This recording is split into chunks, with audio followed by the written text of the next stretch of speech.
entendait des bruits tellement forts qu'on a pensé que la maison elle allait partir. On a vu la boue arriver. Donc en quelques minutes, l'intensité est vraiment devenue tellement forte qu'on est monté à l'étage.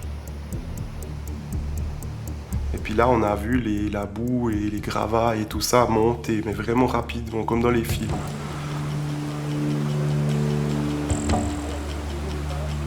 Je sors de chez moi, je vois de l'eau, je vois des morceaux d'arbres sur la route. Je me dis, ouais, effectivement. Et là, je sens que, voilà, il y a une espèce d'angoisse, je dois atteindre, au fait, je dois atteindre le centre du village, je dois aller voir si tout va bien. Et là, j'ai l'eau qui monte. Mais quand j'arrive sur la place, à la rue Vallier, eh ben là, c'est la consternation. Il n'y a plus de bitume, en fait. La route, il n'y a plus de route. Et puis là, on s'est retrouvés sous les toits dans la nuit, avec les enfants. L'escalier en bois qui donnait sur l'étage du dessous.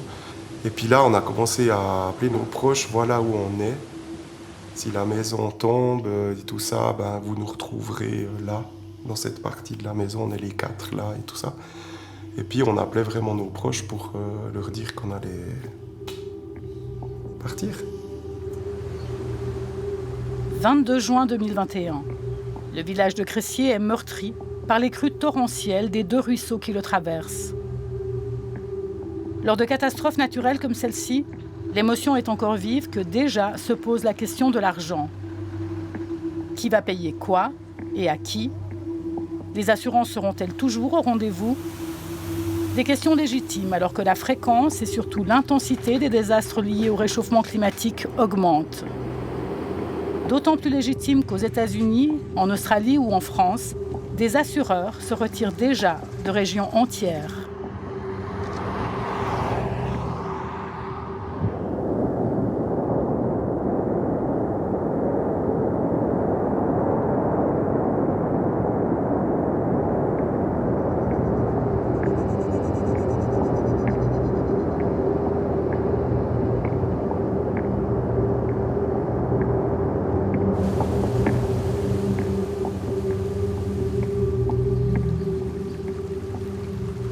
Peu de route.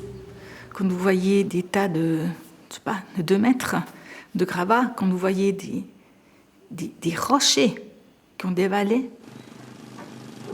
l'ampleur, elle est là. Donc c'est là où on commence à parler de mesures d'urgence, où il faut faire des travaux rapidement. Vous vous retrouvez avec de telles charges en si peu de temps, c'est le coup de massue. Depuis la crue, la vie d'Isabelle Garcia, alors fraîchement élue au conseil communal, a été bouleversée. Je dois t'avouer, Michel, ça me fait quand même bizarre d'être là. Je suis venue quelques fois après les inondations. C'était à peine croyable quand tu... Exactement. Rapidement, le conseil communal a dû prendre des décisions importantes pour sécuriser le village. Et ça a commencé sur les hauteurs de Cressier, comme ici, sur le domaine de Michel Boyat, qui a vu le Mortru, l'un des 2 ruisseaux, éventrer ses terrains. Et puis la hauteur. Alors là, il y a, ça. je dirais 4 mètres, je sais pas environ.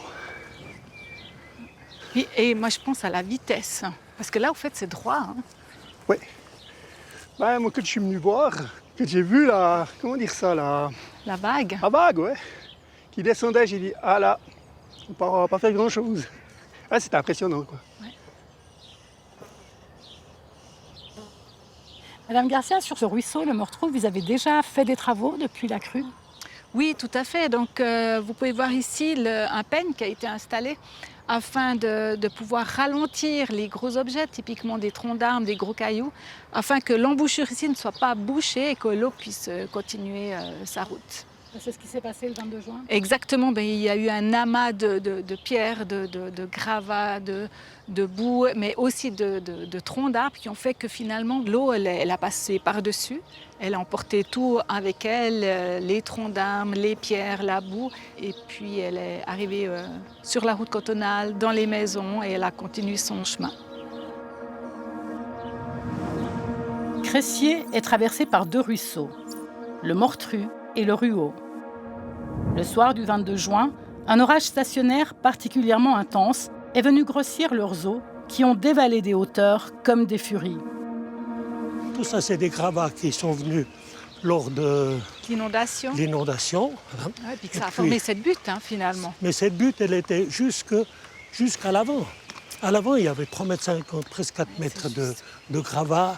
Ouais. Après, c'est tombé sur la route et la suite. Ouais. Jean-Bernard Simonet était président de la commune lors de la crue. Il se souvient des premières mesures qu'il a fallu prendre en urgence pour sécuriser le village. C'était plein partout, tout était Il rempli. fallait tout éliminer, ça. Et puis quand on a commencé de discuter qu'est-ce qu'il faut faire, quelle est la priorité, on a dit au niveau des travaux, la priorité c'était quand même de sécuriser quoi qu'il arrive, parce qu'on ne pouvait pas savoir s'il venait quelque chose ou pas dans le temps ou en futur. Puis quand l'armée est arrivée, c'est là qu'on a décidé de faire un premier bassin ici, Celui-là? avec cet enrochement, Ouais. qui retenait quoi qu'il arrive, qui retenait au moins les masses lourdes, les troncs ou des trucs comme ça. Et puis le deuxième bassin, pour un peu décanter l'eau, à 3 fois par année on le vide, les 2 bassins, pour garantir quand même un certain volume de retenue quoi qu'il arrive. Ces mesures étaient indispensables, car à 100 mètres à peine sous ces bassins, le long de ce filet d'eau, se dressent les premières maisons du village, dont celle de Yann. Et toute l'eau, tout qui est vraiment arrivé par la forêt, et puis tout a vraiment été redirigé en plein comme ça dans la maison. Puis c'est là qu'il y avait une porte-fenêtre et puis que tout est entré par cette porte-fenêtre. À partir de là, commence le parcours du combattant pour reconstruire et surtout se faire rembourser par les assureurs. Si l'assurance ménage couvre les objets, les bâtiments, eux, sont couverts par l'assurance contre les éléments naturels. En Suisse, 2 systèmes coexistent. Il y a d'abord le système des établissements cantonaux d'assurance, ou ECA. Ils sont présents dans 18 cantons, la couverture y est obligatoire et la prime unifiée. Dans les 7 cantons restants, ce sont les assureurs privés qui remplissent ce rôle. Selon les cantons, la couverture n'est pas forcément obligatoire, mais les primes et le périmètre de couverture sont fixés par la FINMA. Une assurance ménage, on a perdu un vélo, une paire de chaussures, etc. C'est des choses qu'on peut lister, qu'on évalue, qu'on avait de toute façon déjà préévalué dans l'assurance ménage. On a été vraiment très contents, ça a été très vite. On a très vite eu une première aide financière pour les premières choses, parce qu'on n'avait plus rien. Et après, il y a eu la partie ECAP. Qui est donc l'assurance sur le bâti. Voilà. Où là, on a aussi été très bien accompagnés, mais où c'est des choses qui sont moins évidentes. On assure tous les bâtiments, quel que soit finalement leur propriétaire. On prend en charge ce qui est le bâtiment.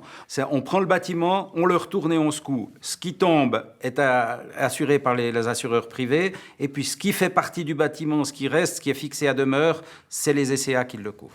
Par contre, on définit à peu près une zone d'1 mètre autour de la maison que nous assumerons. Mais ce qui est effectivement aménagement extérieur, c'est au propriétaire de s'assurer auprès de compagnies privées. Après, pour les caps, ce qui était compliqué, c'est après tout ce que nous, on ne savait pas, c'est tout ce qui est extérieur. Par contre, nous, on avait des vieux murs de vigne, et puis tout ce qui est murs de vigne et tout ne sont pas assurés. Il faut faire une assurance spécifique extérieure. Et un mur de vigne, ça coûte très, très cher. Un mur d'enceinte, s'il y a un petit bout qui fait partie de la maison, qui tient la maison, on le prendra, mais le mur d'enceinte du jardin, nous ne le couvrons pas. Une cour intérieure? Une cour intérieure, non, c'est un aménagement, donc ça, on va pas le couvrir. Si elle fait partie du bâtiment, un atrium à la romaine, là, elle fera partie du bâtiment et ça, on le couvrira. Une route d'accès? Alors, en tout cas, pas. Pour Yann, ce sera la première surprise. Il y en aura une deuxième et de taille. Il ne sera pas remboursé pour la mise aux normes et la modernisation de certaines installations techniques. Nous, on avait un chauffage à mazout, avec citerne à mazout. On doit pouvoir vous indemniser pour que vous puissiez vous racheter un système actuel et neuf. Yann a choisi d'investir dans une pompe à chaleur plus écologique pour remplacer son ancienne citerne à mazout. Cette pompe va lui coûter 40 000 francs, mais il n'en touchera que 14 000 de l'ECAP. La plus-value que nous, on a dû mettre de notre poche, elle est de 26 000. Donc ça donne déjà une idée, et là on parle que du chauffage. On arrive très très vite à plusieurs dizaines de milliers de francs. Malheureusement, peut-être dans ce cas-là, c'est un peu leur problème. On ne va pas assurer certains investissements que le propriétaire n'a pas fait, ne serait-ce que pour des questions d'équité par rapport à celui qui a fait ces investissements, qui a isolé sa maison, qui aurait mis des panneaux solaires, etc. Nous, on assure ce qui était 5 minutes avant le sinistre. Et en attendant cette reconstruction, il a bien fallu se reloger. La solidarité a beaucoup joué pour cet enfant du village qui a rapidement trouvé un appartement grâce à des amis. Comme il était plutôt bien assuré, il a obtenu de son assurance ménage une somme pour couvrir ses frais de location. Alors on avait une hypothèque et puis... Que vous avez dû continuer à payer. Et l'hypothèque continue. On continue de payer à la banque. Ça ne s'arrête pas. Et en même temps, vous aviez un loyer. Et en même temps, on avait un loyer. On a tout juste pu couvrir les frais qu'on a eus pendant les 14 mois qu'on a dû partir. Sinon, après, c'est double loyer. Et puis là, ça aurait été catastrophique parce qu'on n'avait pas la possibilité, nous, de payer la maison, plus payer encore un loyer supplémentaire.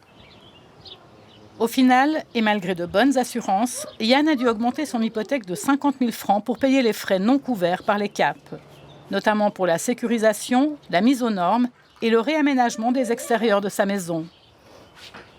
Toute cette partie qu'on voit là, c'est du triple vitrage sécurite et puis c'est du béton armé ou avec une concentration de fer plus élevée que la normale.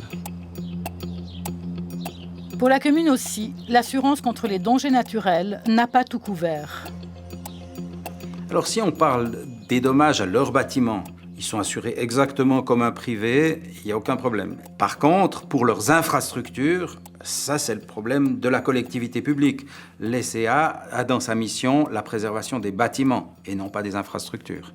On ne peut pas assurer une route. Donc là, finalement, la commune a dû prendre à sa charge les 100% la remise à neuf des routes.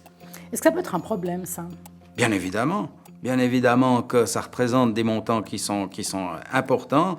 La remise en état des routes, et ça là, à Cressier, on l'a vu dans la partie du village, mais aussi dans toutes les parties un peu plus forestières qui sont en amont. Mais ça représente des investissements qui sont lourds, souvent pour des petites communes. La commune a investi 3,5 millions sur ces mesures d'urgence qui devaient être faites le plus rapidement possible. Au niveau des subventions, on a reçu environ 1 140 000 au niveau des assurances ou du canton. Néanmoins, à charge de la commune, on a eu environ 2 390 000 que la commune de Cressier a dû payer. Avec un budget de 10 millions par année, une capacité d'investissement d'environ 400 000 francs par année. Donc imaginez ce que ça fait, 2,5 millions en une seule fois. Et attention pour des mesures d'urgence. De son côté, les CAP de Neuchâtel a versé 8 millions de francs pour ses assurés à Cressier. Depuis quelques années, elle a vu le nombre et le coût des sinistres monter en flèche. Si on regarde les statistiques des 30-40 dernières années, on a ces éléments naturels qui ont des petites fluctuations d'année en année, ça on le sait, mais dans les dernières années, c'est comme un électroencéphalogramme qui panique tout à coup. On a des événements en 2019, en 2021, en 2023 à la Chaux-de-Fonds d'une ampleur qui n'a jamais été vue dans le canton. Et ça pose passablement d'interrogations sur la possibilité d'assurer ces événements dans le futur. Des interrogations que se posent aussi les assureurs privés dans les cantons où il n'y a pas d'assurance cantonale. Comme ici, dans le Val-de-Bagne, en Valais, où le 2 juin 2025, pour la 2e année consécutive, le Freugnolet est sorti de son lit. Une lave torrentielle a alors à nouveau isolé les villages du fond de la vallée et perturbé les travaux de reconstruction de la route cantonale, détruite 1 an plus tôt.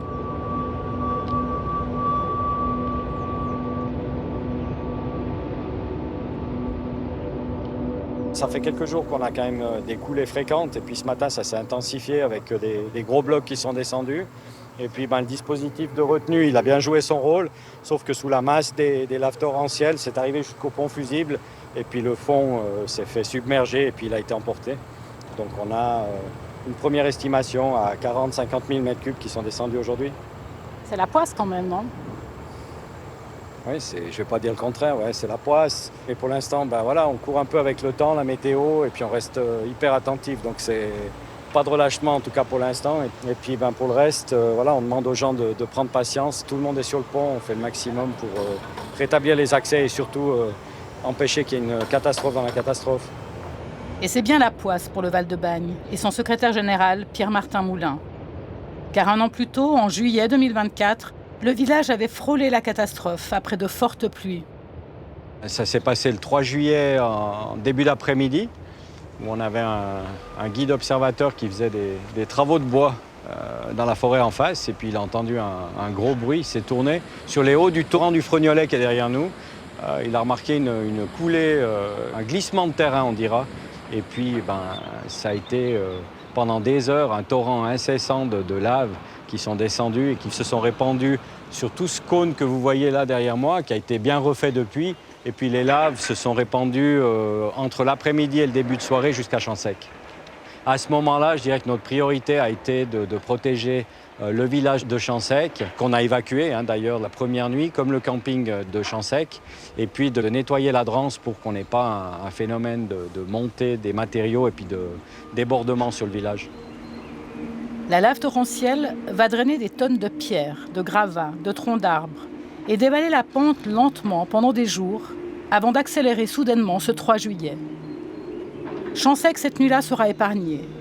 Mais tous n'ont pas cette chance. La ferme de la famille Fellet a été engloutie par le torrent de lave.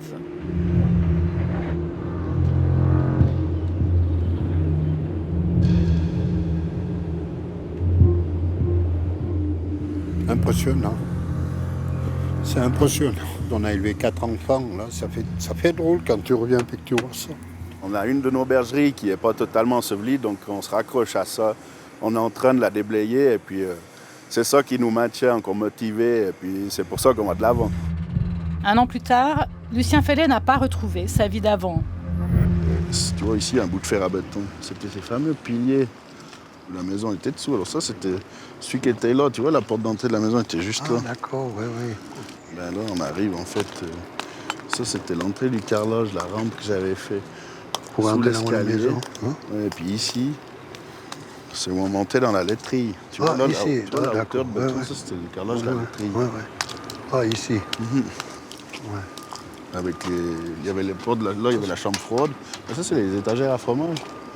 Le seul bâtiment encore debout trône désolé au milieu de tonnes de gravats. Les activités agricoles et commerciales de Lucien ont été fortement impactées par la catastrophe. Alors ici, on se retrouve dans le seul bâtiment finalement qui me reste. C'est la dernière bergerie que j'avais construite pour mes brebis laitières en 2017. Donc après les événements là, de juillet 2024, elles étaient quasiment remplies en entier de gravats, de boue et de cailloux. Et on a, avec l'aide de beaucoup de bénévoles, d'amis, on est venu la vider. Finalement, toute mon exploitation se raccroche à ce bâtiment, puisque là, on traite les brebis, il y a des infrastructures qui n'ont pas souffert. On a juste eu quelques réparations.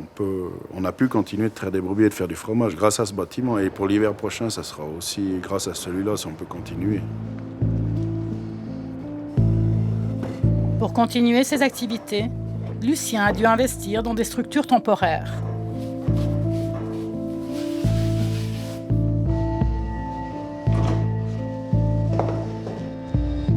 Il a surtout dû disséminer en urgence ses brebis dans différents lieux, dont un tunnel qu'il a dû construire sur un terrain que la commune de Val-de-Bagne a mis à sa disposition. J'imagine que ça complique le travail. Ça complique le travail, oui. Alors celui-là, ce qui est bien, c'est que c'est pas trop loin d'où j'ai ma ferme, au Frognolet. Par contre, j'ai loué un autre hangar dans la plaine du Rhône. Donc c'est quand même nettement plus loin, mais j'ai dû trouver quand même un grand bâtiment pour toutes mes brebis que je traite pas. Ça représente quand même presque 600 bêtes qui sont logées là-bas. Donc ça, c'était plus de trajet. Ça a impliqué aussi des ouvriers supplémentaires pour pouvoir faire le travail plus ou moins correctement partout, oui.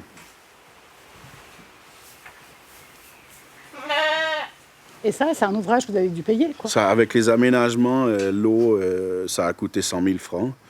Donc, qui est en partie, devrait en partie être pris par l'assurance dans le compte de perte d'exploitation. Ça, ils sont d'accord de payer une partie, mais pas tout, de loin pas.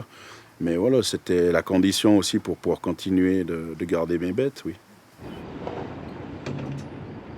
Si Lucien a été le plus touché, le haut du Val a été isolé pendant des mois et ses habitants ont dû emprunter des chemins de forêt pour rejoindre le bas. Un pont aérien était nécessaire pour ravitailler ces villages et il a même fallu installer un téléphérique pour désenclaver le village de Sarayé, comme l'explique le président de la commune. En sachant que le pont entre Lourtier et Sarayé n'allait pas se construire tout de suite, je pense qu'aujourd'hui on voit l'utilité et il faut penser aussi aux enfants des écoles. Tant qu'il n'y a pas les deux ponts, ou la galerie et le pont, les enfants ne pourront pas venir à l'école à Versegère. Autant de services et de travaux qu'il a bien fallu financer. Mais après, c'est très dur à dire, les coûts. On parlait de 4 millions l'année passée, mais maintenant, là, cette année, c'est de nouveau, depuis le début juin, c'est de nouveau des fortunes, puisqu'on avait quasiment une quinzaine de machines qui travaillaient sur place. Ce qui peut être impressionnant, c'est qu'on fait souvent 2, 3, 4 fois la même chose. Quand on déplace ces matériaux, puis que le lendemain, on a une nouvelle lab, on redéplace ces matériaux. Et c'est vrai que c'est des heures et des heures. Ça vous inquiète pour les finances de la commune? Non. Ça veut dire quoi? Ça veut dire si ça tomberait peut-être sur une autre commune, ce serait différent. Mais nous, on a les moyens. Et aujourd'hui, on sait que, ma foi, on aimerait les mettre ailleurs. On n'est pas là pour sortir de l'argent à tout prix pour des intempéries. Mais on sait qu'on a les moyens, donc non, ça ne fait pas peur. Une sérénité étonnante, alors que la montagne au-dessus de Champ-Sec ne cesse de bouger. Aux 4 millions payés rien qu'en 2024 par la commune, s'ajoutent les 37 millions versés ou promis par le canton. Et ces sommes ne sont pas définitives. Il faut dire que la succession des événements sur le Frognolet est complexe. À l'origine, ce sont des pluies intenses et la fonte précoce des neiges qui ont fait sortir le torrent de son lit et provoqué sa crue dévastatrice, comme l'explique David Marais, l'un des guides observateurs du Val-de-Bagne. On se trouve dans la partie supérieure du torrent du Frignolet. C'est où on a eu les événements de juillet 2024. Alors ici, on voit bien, c'est la zone principale d'arrachement. C'est le début du glissement de terrain. On a une poche d'eau qui a lâché. Et puis ensuite, il y a une petite lave qui est partie. Et puis ça a tout déstabilisé le versant. Et la situation a été aggravée par la présence d'une décharge de gravats le long de ces berges. On avait une espèce de sécurité pour éviter que de l'eau arrive sur cette décharge. Et malheureusement, cette lave torrentielle a tout bouché. Et ensuite, l'eau s'est déversée sur la décharge. Et la décharge est partie en lave torrentielle aussi.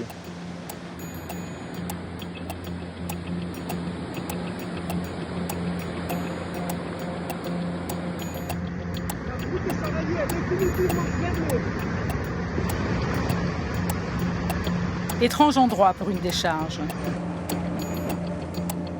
Dans les années 50, les matériaux d'excavation de la galerie d'amener du barrage de la Grande Vixence avaient été déposés dans un remblai aménagé sur l'un des versants du Frognolet. Une pratique très courante à l'époque dans les Alpes. En 2010, quand la commune a décidé d'ériger de nouvelles digues pour réduire les risques de crue du Frignolet, Jean-Michel Fellet, lui, y voit immédiatement un danger pour sa ferme. Et aujourd'hui, il met en cause la commune. J'ai fait opposition en 2010, le 3 mars 2010, et une année après, j'ai reçu la réponse que je n'étais pas un ingénieur, que ceux-ci garantissaient la sécurité du village, du Frignolet, et puis que de ce fait, la ferme prenait de la valeur. Vous voyez le résultat aujourd'hui. Ils n'ont pas tenu compte de ce que Grande Vixence avait mené comme quantité de gravats là-dessus. Et les vieux nous disaient, c'est dangereux. D'ailleurs, le jour que c'est arrivé, j'ai un copain guide qui a mon âge, qui a dépêché de me téléphoner pour savoir si mes petits-enfants étaient au Frignolet, parce que son papa déjà lui disait, si un jour le torrent sort, tout va descendre. Et la montagne a bien fini par descendre. La décharge était sous surveillance, mais le site ici en lui-même pas, parce qu'on n'a jamais eu d'événement. Ce qu'on contrôlait ici, c'était le torrent. Ça veut dire dégager les bois du torrent, tout ça, s'il y avait des choses qui pouvaient boucher le torrent. Mais par rapport au glissement de terrain, on n'avait pas de signe avant-coureur qui avait un problème à ce niveau-là. David Marais traque désormais le moindre changement sur les versants du Frognolet, car le terrain ne cesse de glisser. Alors là, on a eu une période très calme pendant l'hiver. Et puis, à partir de la fonte des neiges, on a quand même une accélération du glissement principal jusqu'à 2 mètres par jour. C'est beaucoup, Au non? maximum. Le maximum qu'il y a eu, c'est beaucoup. Ça, c'est une petite période quand on a le pic de la fonte. Et puis maintenant, elle se rebaisse gentiment du fait que l'eau est moins importante.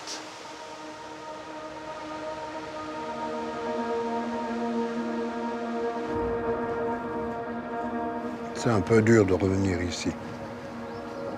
Quand tu as le travail de toute une vie qui est anéanti, ça fait drôle.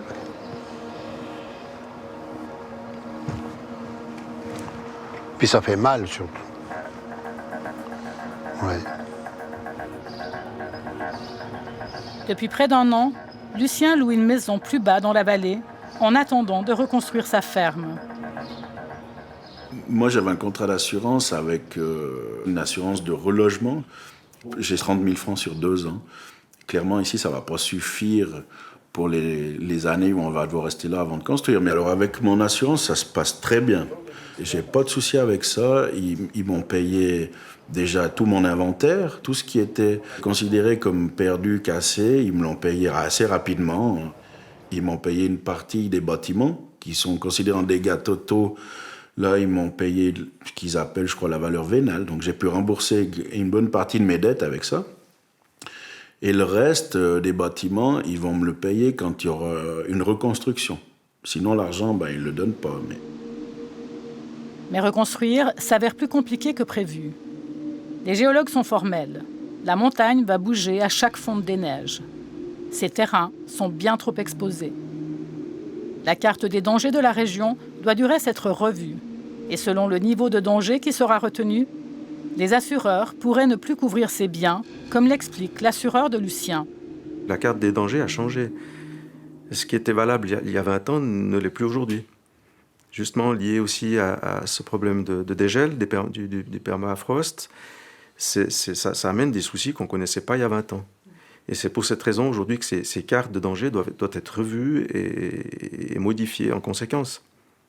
C'est une décision aussi qui appartient aux autorités, de dézoner, d'interdire des habitations dans certaines zones.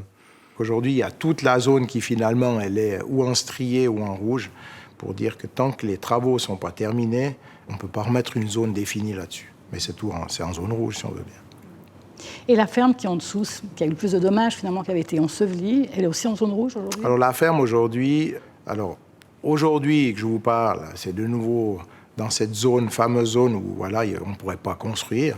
Par contre, la réflexion était de dire, est-ce que c'est possible de dire, et c'est une zone résiduelle, et puis que c'est possible de garder des bêtes, mais pas construire une villa. Puis aujourd'hui, franchement, il y a même ça qui n'est pas certain. Quand on voit le cône, puis qu'on voit où elle est placée, pour moi, c'est compliqué. Alors, dès l'instant où il y a une interdiction d'habitation, naturellement qu'on ne peut plus couvrir ces objets. Ça devient des objets qui sont inassurables.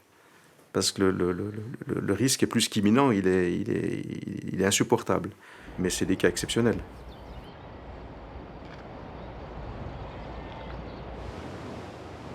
Alors l'idée jusqu'à maintenant, c'était de rester là et de reconstruire là des bâtiments agricoles. Donc avec ce qui s'est passé là, je vois que les travaux de sécurisation, ils sont quand même compliqués à réaliser. Donc l'idée maintenant, c'est d'aller vraiment construire une ferme ailleurs. Puis vous avez déjà un terrain, il y a une option pour vous? Oui, il y a une option. Je suis en discussion avec la commune de Bagnes.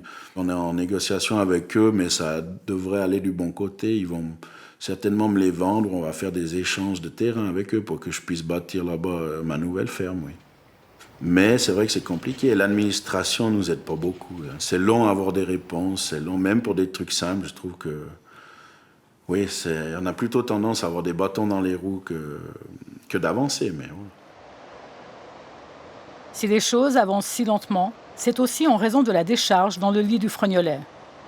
Car la responsabilité de la commune pourrait être engagée. Elle est propriétaire de cette décharge. Pour moi, aujourd'hui, on est quasiment sûr que c'est un problème géologique. Ça veut dire que, voilà, les grilles se sont bouchées, c'est descendu sur la décharge. Et puis, voilà, la décharge, c'est un facteur aggravant de ce qui s'est passé. Après, pour nous, la décharge, elle était là. Il y a eu sûrement en son temps la réflexion de dire est-ce qu'on l'enlève, est-ce qu'on l'enlève pas. Puis finalement, d'une fois que la protection a été faite par les digues, il n'y a pas de raison de l'enlever. Il y a eu beaucoup de dires. Jean-Michel, le papa de Lucien, c'est clair, il l'avait écrit, je crois, il l'a dit, mais vous faites tout pour que ça tombe chez moi. Mais ça, écoutez, voilà. Mais maintenant, la responsabilité, ce sera ce rapport à définir. On a eu un rapport préliminaire, mais on attend le rapport final. Ce rapport final, qu'attendent aussi bien Lucien que la commune, c'est celui de l'assureur, qui, hasard ou ironie de l'histoire, est le même pour les deux. C'est complexe, il y a plusieurs facteurs, et puis qu'actuellement, il y a une expertise qui est en route, géologique, pour déterminer qui sont les responsables, s'il y en a, et expliquer le phénomène aussi, qu'est-ce qui s'est passé. Dans des événements comme ça, ce qui est important de dire, c'est qu'il y a toujours une assurance directe qui va couvrir les dommages. Puis ensuite, s'il y a un responsable qui est connu, ou plusieurs responsables, l'assureur va effectivement se retourner à l'encontre des responsables. Voilà, maintenant, si le rapport dit que la commune en est responsable, on prendra acte. Vous voulez qu'on fasse quoi? La seule chose qu'il y a aujourd'hui, c'est on n'a pas eu de mort, heureusement, mais c'est clair que Lucien, ça a été celui qui a été le plus touché. Nous, on estime bien sûr qu'il y a une responsabilité du propriétaire de la décharge, donc en l'occurrence la commune de Bagnes, et puis aussi du canton, surtout, qui, eux, ont dessiné les digues et qui ont dit qu'on risquait rien. Donc j'estime que ce que je dis depuis le début, c'est que mes assurances ne payent pas une partie, soit à eux de le payer, oui. On pourrait très bien avoir un échange de terrain, si on reste dans de l'agricole. Et puis après, ça veut dire que la zone où ça ferme là, ce serait une zone de dépôt de matériaux terreux et pierreux. Mais aujourd'hui, on lui a dit, vas-y, fais-nous une proposition sur des terrains qu'on lui a présentés pour construire une ferme. Et puis après, on prendra les décisions. La proposition de Lucien est sur la table. Encore faut-il que la commune prenne à sa charge les frais de viabilisation du terrain. Et là, on parle de 300 à 400 000 francs. Et ceci ne tient même pas compte de la reconstruction de la maison. Clairement, ça ne suffira pas, l'argent de l'assurance, pour reconstruire ce qu'on avait. Les bâtiments sont sous-assurés, on peut pas... C'est les coûts de construction qui ont tellement augmenté ces dernières années que c'est difficile quand même d'être à jour avec les bâtiments. Et pour la maison, ce sont à nouveau 300 000 francs à minima qui ne seront pas pris en charge par l'assurance.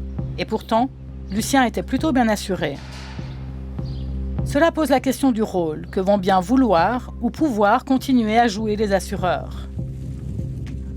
Dans plusieurs pays, l'intensification de ces désastres, comme les incendies en Californie, ne sont déjà plus couverts par les assurances. Plus près de nous, en France, 1500 communes ne parviennent pas à trouver des assureurs contre les dégâts naturels. Raison invoquée, les assurances elles-mêmes n'arrivent plus à s'assurer auprès des grands réassureurs mondiaux. Pour les SCA suisses, le problème pourrait aussi se poser, comme l'explique Serge Depalan, directeur de l'établissement cantonal vaudois et président de la fêtière suisse des SCA. Ces grands risques-là commencent à coûter extrêmement cher aux réassureurs. Donc ces réassureurs sont les mêmes que nous utilisons. Donc les prix risquent d'augmenter, ont déjà pas mal augmenté, mais risquent d'augmenter et de devenir très chers. Donc nous avons ce risque-là qui aujourd'hui nous coûte à peu près 8% des primes. Donc si ça augmente trop, on va être impacté. C'est le risque premier qu'on va avoir. Le deuxième risque, c'est d'adapter nos réserves. Nous avons assez de réserves pour tenir, je pense en tout cas une dizaine, voire une quinzaine d'années. Ça dépend tout des gros événements, ça dépend tout du réchauffement climatique. On est obligé de se remettre en question pour les risques à venir.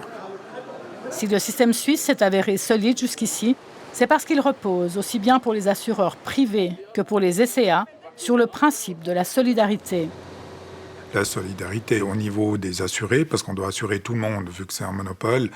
Et la deuxième solidarité, c'est que nous assurons entre nous, avec les autres SCA, et c'est ce qui nous permet d'avoir un système, disons, de réassurance commun et de gérer les risques de façon commune.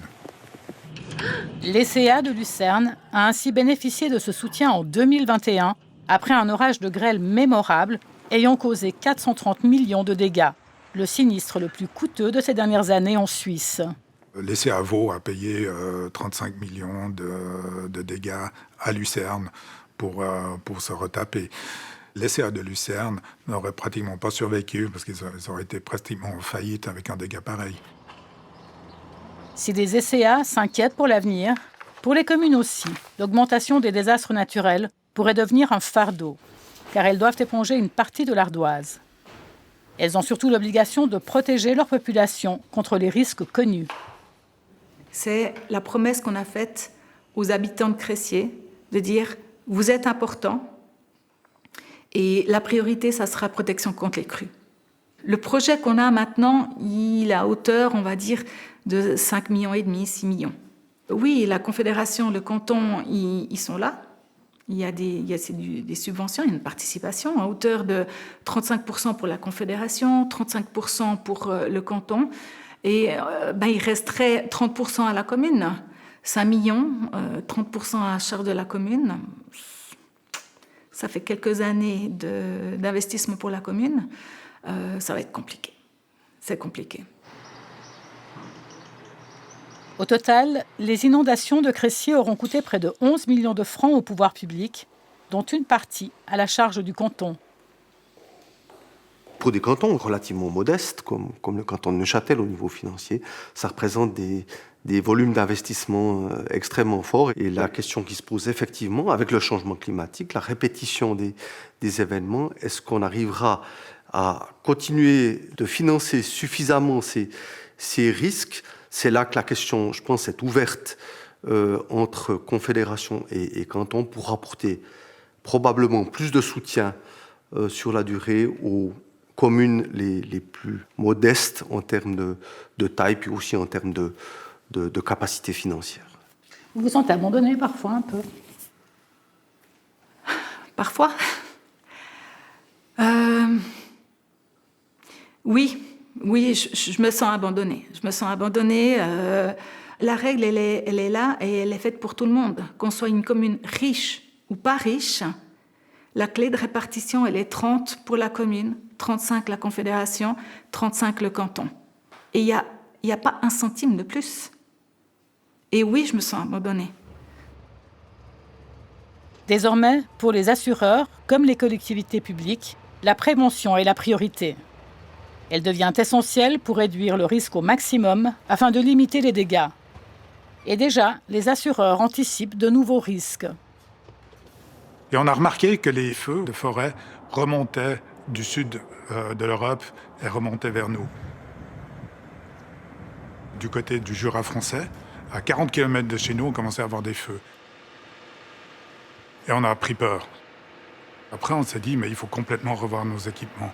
Et l'équipement, c'était d'abord se doter de camions incendie tout-terrain. Avec ce canon qui se trouve ici, tu as la possibilité de gicler tout en roulant aussi. Donc tu diriges depuis l'intérieur. Depuis l'intérieur, voilà. Donc tu es complètement protégé. Exactement.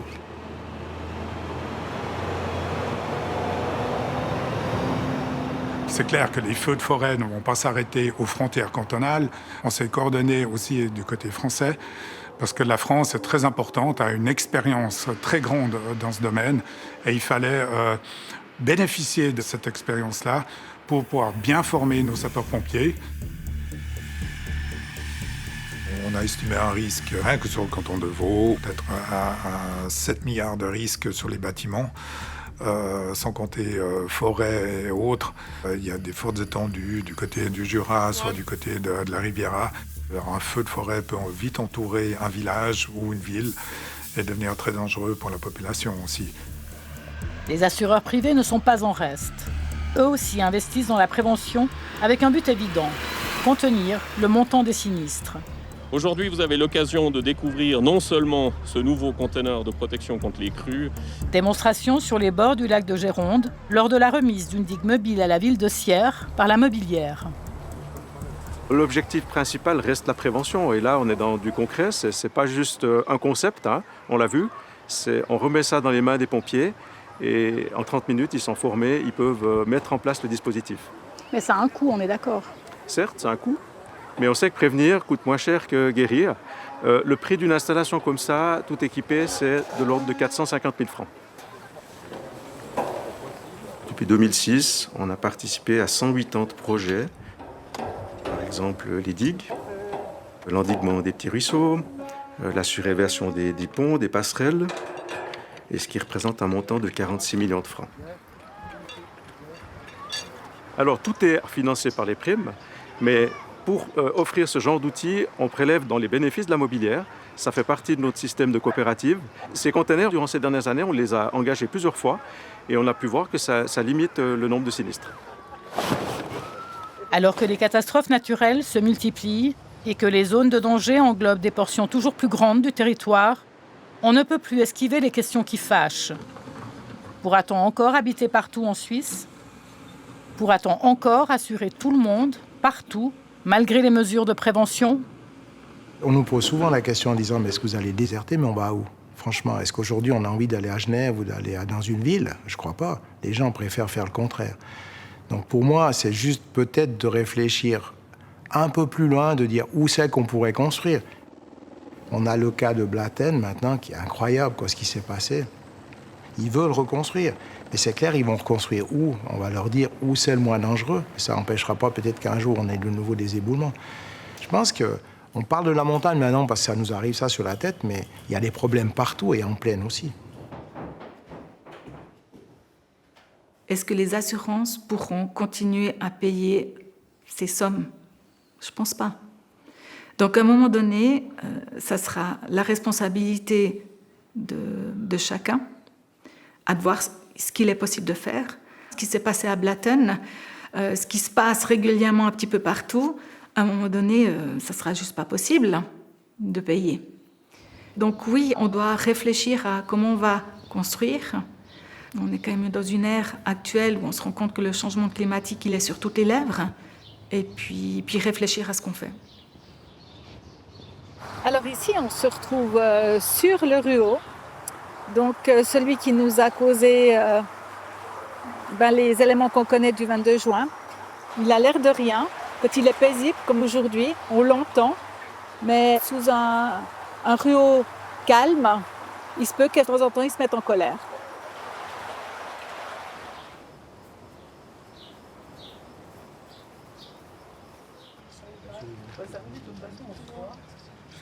Sinon, toi, je t'ai trouvé un boguet.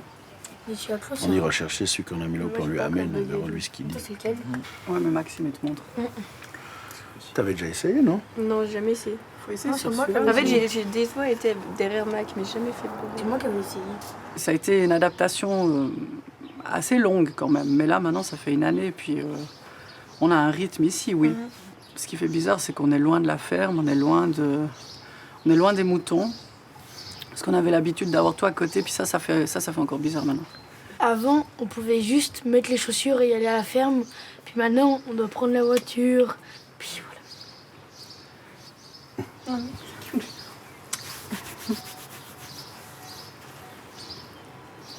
Bien sûr, j'ai pas lâché souvent des larmes, mais les seules fois, c'était quand je voyais mes enfants qui pleuraient. Oui, ça, c'était dur.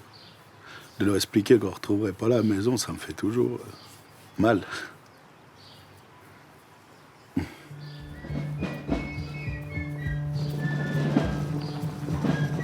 Aujourd'hui, pour Lucien et sa famille, il y a une urgence. Retrouver un nouveau chez-soi pour panser enfin les plaies.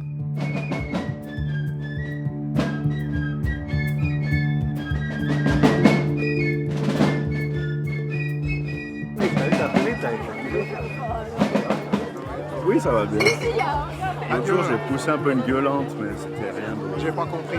J'ai dit, c'est pas possible, c'est pas Lucien, on vient de se voir, on a discuté, j'ai dit, mais qu'est-ce que... Non, avec Pierre-Martin, on avait discuté de ce que je vous envoie, avec mon avocat aussi. Mais Testing, c'est beaucoup trop tard. On a eu 100 fois l'occasion d'en discuter. Le dossier, vous l'avez. Moi, je veux pas en rajouter, mais là, c'est quand même grave. Maintenant, il faut bouger avec ça. Pour moi, maintenant, je suis obligé d'avancer. Ça fait une année. Concrètement, il faut que pour l'année prochaine, j'ai une nouvelle ferme.